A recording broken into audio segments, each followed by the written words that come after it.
Olá, meu nome é Wellington, sou advogado e hoje eu quero falar um pouco sobre o perfil do advogado e por que eu acredito que esse perfil é o mais adequado e é o que você deve confiar a sua causa. Bom, eu entrei num debate esta semana sobre a privatização dos trens e linhas do metrô aqui de São Paulo. E nesse debate, colocando a minha posição favorável, um jovem fez o seguinte comentário: o senhor é advogado? Estudou direito para colocar em dúvida o Estado? No primeiro momento, evidentemente, eu dei risada comigo mesmo e pensei, que tapado. Mas, tirando o fato de muito provavelmente ser um indivíduo que não seja acostumado a usar mais do que 2 neurônios, a questão que ele colocou me fez refletir sobre o que estão ensinando por aí a respeito do que é ser advogado. Vejam, se o advogado não coloca em dúvida o Estado, por exemplo, numa atuação de advocacia criminal, então ele não tem que responder a resposta à acusação, ele não tem que fazer a resposta à acusação. Simples. Ofereceu denúncia, o advogado vem e diz, concordamos, pode prender. Afinal, o Estado tem razão. Ora, se o advogado não coloca em dúvida o Estado num processo fiscal, ele diz, não, fisco, pode executar, concordamos com o auto de infração, com a atuação, pode mandar bala, você tem razão, afinal de contas você é o Estado. Se o advogado não duvida do Estado, ele concorda com sentença, vai recorrer para quê? Não, um juiz de primeiro grau, togado, concursado, é a voz do Estado, ele tem razão, então não preciso recorrer. Vai lá, pode mandar bala. Vejam a mentalidade obtusa do cidadão que não pensa, do indivíduo que é incapaz de refletir. Agora eu quero falar sobre a figura do advogado nesse contexto. Nós estamos em um momento de anarquia judicial. Não tem mais regra, não tem mais rigor, não tem mais princípio. E ficamos à mercê da casuística, né? A mistura da conveniência com a oportunidade e ali, às vezes, a razão de decidir pode ser favorável ou não. É fato, estamos vivendo um momento assim. Altamente prejudicial de segurança jurídica zero, ao ponto de ministros dizerem que coisa julgada é uma aposta. Enfim, vejam, dentro desse contexto, como que fica o advogado?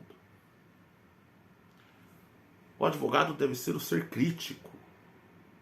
É por isso que eu defendo que o advogado é um elemento perturbador, porque o advogado tem que entrar como sujeito a colocar as coisas nos trilhos, a denunciar, a apontar o que está errado, trazer o processo de volta à legalidade, dizer que é ruim, que é injusto, que não observa o direito, que a decisão está equivocada porque parte de um raciocínio totalmente desnutrido. O advogado é esse sujeito, é o espinho na carne do arbítrio. Portanto, o advogado que tem muita fé no Estado, sendo ele um advogado privado, tá? Não estou falando aqui do advogado que faz parte do Estado, que é o procurador, é o promotor, estou dizendo esse. O defensor público, que é uma figura mista, embora ele esteja no Estado, ele atua meio que como um elemento interno ali, estranho. É tão estranho que não tem alguns benefícios que são dados a outros, que eu sou favorável que tivesse. Mas o advogado é esse cara. É o cara que vai lá perturbar.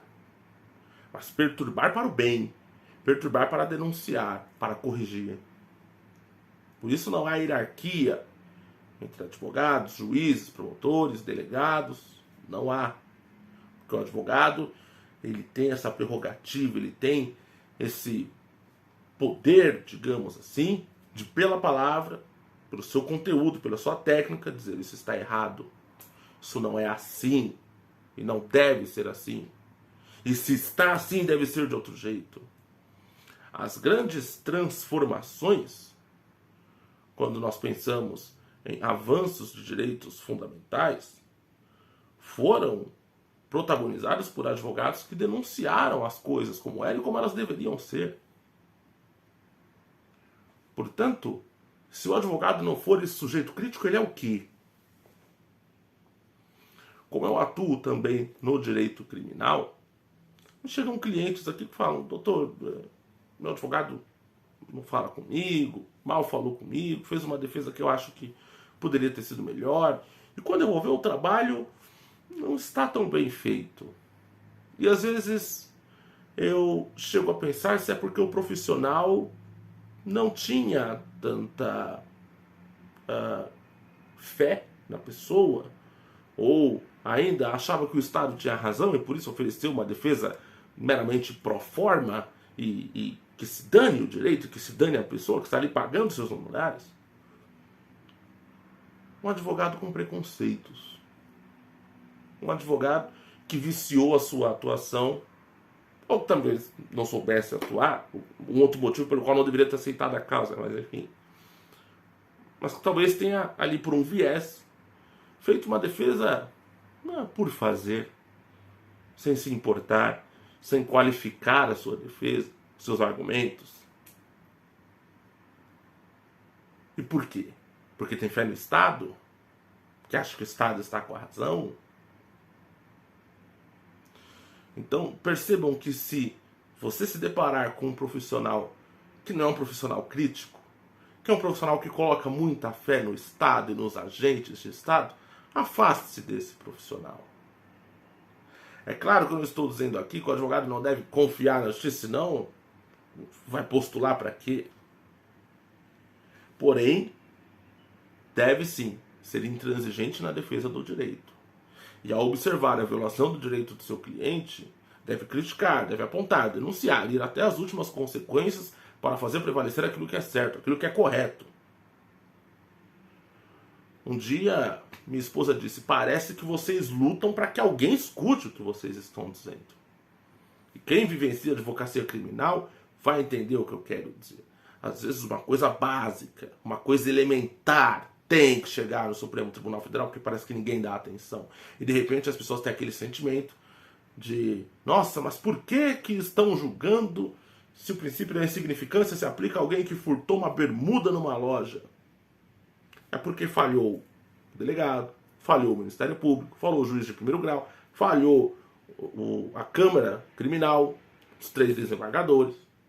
Às vezes falha o STJ e tem que chegar no Supremo. Lutando ali por uma coisa que já está consagrada, petrificada, ampla jurisprudência, mas que ninguém ligou. Que era o seu Zé, que era a Dona Maria. Então, percebam, se o advogado não duvidar do Estado, se ele não pensar: bom, o delegado errou, o MP errou, o juiz errou, os desembargadores erraram, os ministros do STJ erraram, talvez os do STF acertem. Se ele não tiver essa persistência, essa capacidade crítica e essa convicção, desculpa, está na profissão errada. Está na profissão errada. Então, esse é o perfil do advogado que eu acredito que você deve buscar. Esse é o perfil do advogado que eu acredito que seja o ideal. Um inconformado. Cuidado com os conformistas. Muitas das vezes eles estão do lado errado. Muitas das vezes eles estão lutando por uma outra coisa que não o interesse da minoria mais frágil de todas, o indivíduo. Fiquem com Deus. Até a próxima.